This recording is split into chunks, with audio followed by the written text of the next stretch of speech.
नमस्कार, आप लोगों का द बिहार प्लस में स्वागत है। देखिए, चिराग पासवान को लेकर बड़ी खबर है। आज दिल्ली में गृह मंत्री अमित शाह से चिराग पासवान की मुलाकात हुई है। लोजपा रामविलास के राष्ट्रीय अध्यक्ष और जमुई के सांसद चिराग पासवान और अमित शाह के बीच करीब आधे घंटे से अधिक की मुलाकात हुई है और मुलाकात के दौरान चिराग पासवान की नाराजगी को दूर कर दिया गया है। चिराग पासवान ने लोकसभा के 5 सीटों पर दावा किया है और एक राज्यसभा की सीट की मांग की है, यानी कि 5+1 सीटों की डिमांड पर बीजेपी ने सहमति दे दी है। तो इस वक्त की यह बड़ी खबर है।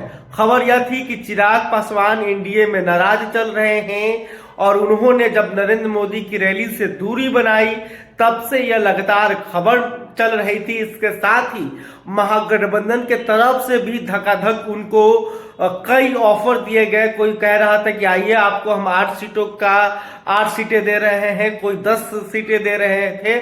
लेकिन अब चिराग पासवान, जिसे नरेंद्र मोदी का हनुमान भी कहा जाता है, खुद चिराग पासवान खुद को हनुमान बताते हैं नरेंद्र मोदी का, तो अब हनुमान की भक्ति बरकरार है। श्री राम के लिए वो कुर्बानी देने के लिए तैयार हैं और उनकी मांगों को भाजपा ने मांग लिया है। जो खबर निकल कर आ रही है उसके अनुसार हाजीपुर लोकसभा सीट जो है चिराग पासवान को दिया जा रहा है।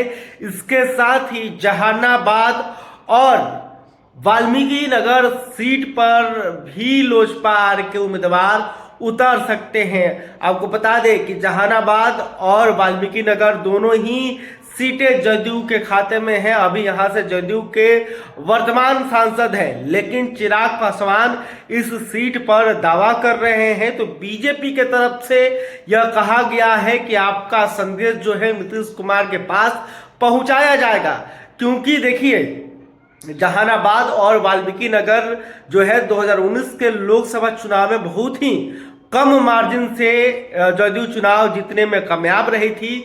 तो ऐसे में बीजेपी जो है 2019 वाला रिस्क नहीं लेना चाहती है। तो कहीं ना कहीं इस मांग में बीजेपी जो है चिराग पासवान के साथ है।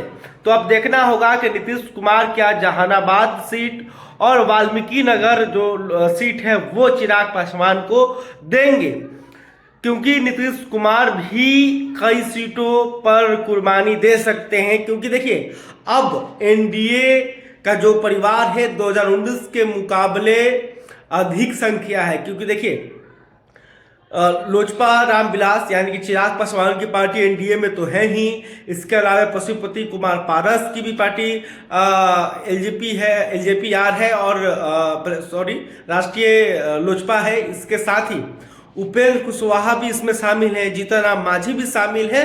तो देखिए 2019 के तर्ज पर जैसे कहा जा रहा था कि 17 सीटों पर जदयू और बीजेपी के उम्मीदवार उतरेंगे, तो ऐसा होने नहीं जा रहा है, क्योंकि बीजेपी भी कुछ सीटें छोड़ने की सोच रही है और जदयू को भी कुछ सीटों को छोड़ना पड़ सकता है, क्योंकि जीतन राम मांझी को भी एडजस्ट करना है, रामविलास पासवान को भी एडजस्ट करना है और पशुपति कुमार पारस को भी एडजस्ट करना है। कुशवाहा को भी नाराज नहीं होने देना है। देखिए तो उपेंद्र कुशवाहा से अभी संजय जायसवाल ने मुलाकात की है और कहा जा रहा है कि उपेंद्र कुशवाहा को 2 सीटें दी जा सकती है। और वहीं चिराग पासवान की जो नाराजगी थी उसे अमित शाह ने दूर कर दिया है। अमित शाह ने आश्वासन दिया है कि आपको 5 लोकसभा की सीटें और 1 राज्यसभा की सीटें दी जाएंगी। तो देखना होगा कि सीटों का जो बंटवारा है कितना जल्द फाइनल हो जाता है, और जब बीजेपी दूसरी सूची जारी करेगी तो क्या उसमें बिहार के भी सीटों का उम्मीदवारों का ऐलान होगा, ये देखने वाली बात होगी। खैर, अभी तक आपने हमारे चैनल को सब्सक्राइब नहीं किया तो तुरंत कर ले। इस खबर को लेकर आप क्या सोचते हैं कमेंट करके बता सकते हैं। वीडियो फेसबुक पर देख रहे हैं तो हमारे पेज को भी लाइक कर लें। बहुत बहुत धन्यवाद।